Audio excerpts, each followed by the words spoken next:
Welcome to Southwest Desert, where adventure meets the arid beauty of the American Southwest. Join me as we explore Southwest's lost historical characters, stunning desert vistas, forgotten Native American history, or tales of lost gold mines. There's always something new to discover. Subscribe now and hit the bell icon so you don't miss out on our latest desert adventures.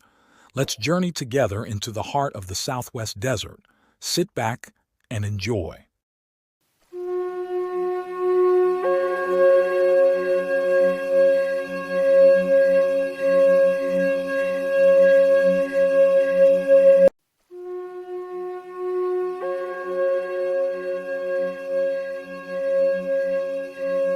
The American Southwest of the 1880s was a land of stark contrasts, where civilization's advance collided with ancient ways of life, where justice and vengeance often spoke the same language. In this harsh and unforgiving landscape, few figures inspired as much fear and fascination as the Apache Kid. Today, we'll unravel the mystery of his final days, a story that remained hidden in the shadows of history until an old-timer's account brought the truth into the light. To understand the significance of the Apache Kid's end, we must first understand the terror he inspired.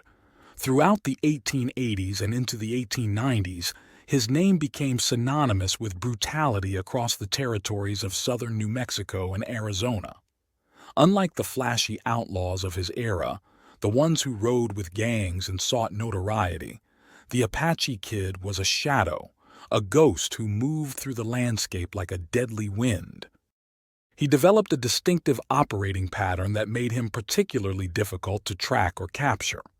Working either alone or with no more than one or two companions, he chose his targets carefully, striking at isolated areas where help would be far away and escape routes were plenty.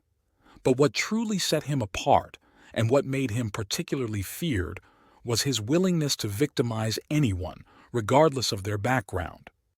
Most outlaws of the era had their preferred targets. Some robbed banks, others stole cattle, many focused their violence on specific groups. But the Apache Kid broke this mold. His victims included both white settlers pushing into the territory and members of his own Apache people. The exact number of those who fell to his violence remains unknown, lost to time and the vast spaces of the Southwest.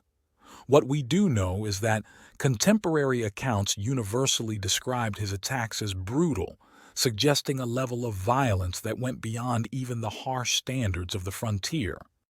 By the mid-1890s, the Apache Kid's trail seemed to go cold. Reports placed him in northern Mexico, specifically in the forbidding Sierra Madre Mountains, a common refuge for those fleeing American law.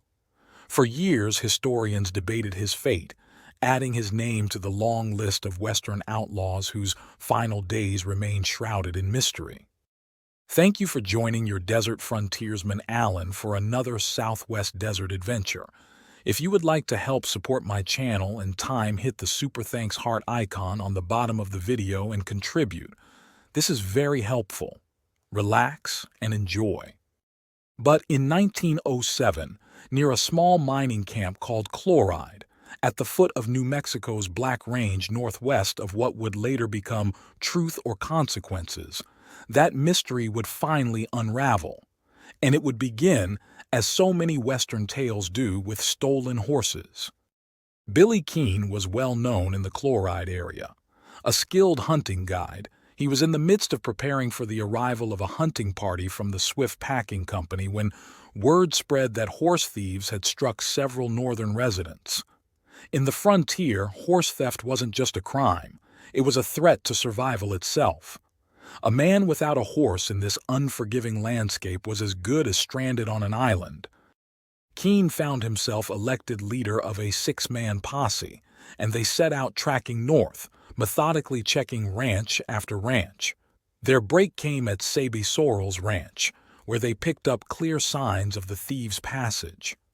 The tracks led them toward the San Mateo Mountains, and as darkness began to settle over the land, they spotted what they'd been looking for, a campfire flickering on the San Mateo Divide. The posse made camp for the night, planning their approach carefully. Dawn broke over a scene that must have seemed almost peaceful at first, a sloping meadow where the stolen horses grazed quietly in the early morning light. But peace in the West was often just an illusion, a quiet moment before violence erupted. As the posse watched, two Indian men approached the horses. The leader was immediately noticeable, a large, powerful man carrying a Winchester rifle with the confidence of someone who knew how to use it. About 30 yards behind him came his companion, a smaller man whose role in what was about to unfold would be limited to that of a witness. What happened next was over in seconds. 3 shots rang out simultaneously in the crisp morning air, the sound echoing off the mountain slopes. The larger man fell instantly, his life ending before he likely knew he was in danger. His companion, though believed wounded, managed to escape into the wilderness, disappearing into terrain he knew far better than his pursuers. But what the posse found when they investigated the camp would reveal that this was far more than a simple case of horse theft. Signs of a woman's presence were clear, and not just any woman, but one traveling with 2 babies. Several silver bracelets lay scattered among the ashes of burned camp equipment, suggesting a hasty departure. The woman's desperate flight from the scene would write the next chapter in this dark tale. About 40 miles from where her companion had fallen, a man named Ralph Turner returned to his cabin to find evidence of an uninvited guest. Someone had broken in and eaten whatever scraps of food they could find. Following her trail, they found a heart-wrenching sight: 2 babies in cradle boards, tied to a pinyon tree as the woman continued her journey east toward the Rio Grande. Her flight ended in the railroad town of San Marcial near Socorro. There, reduced to searching through garbage behind the Harvey House restaurant, she was finally arrested by the local sheriff.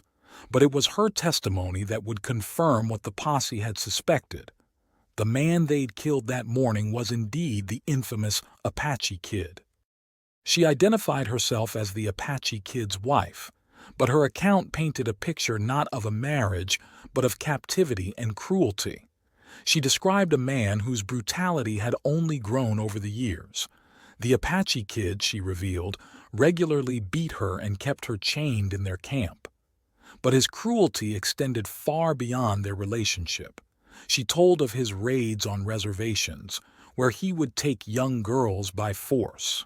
Most chilling was her revelation about the fate of these women. When he tired of them, he simply killed them. The final chapter of the Apache Kid story would be written in a way that reflected the harsh justice of the frontier. At the request of their clients from the Swift Packing Company, Billy Keene returned to the site of the killing. There, they retrieved the Apache Kid's head, bringing it back to Chloride. In a scene that speaks to the brutality of the era, they boiled the head in an iron kettle until only the bleached skull remained.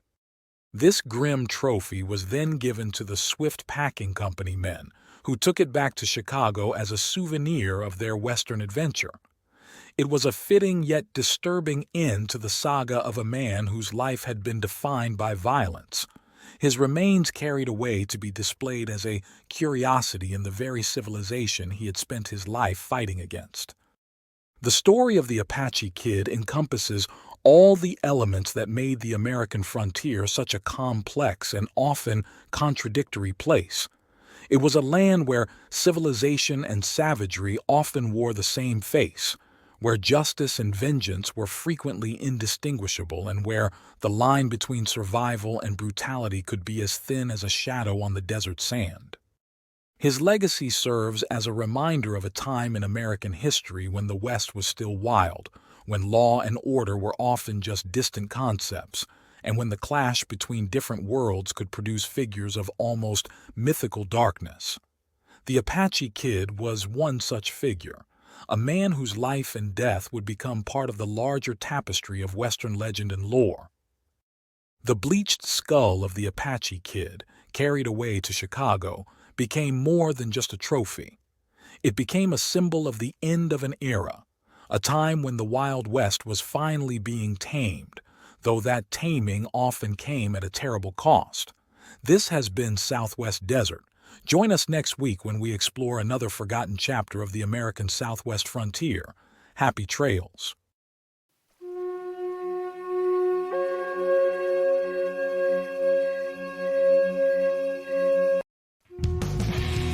Thanks for watching. If you enjoyed this video, don't forget to like, comment, share, and subscribe for more great content. Hit the notification bell so you never miss an update. See you in the next video.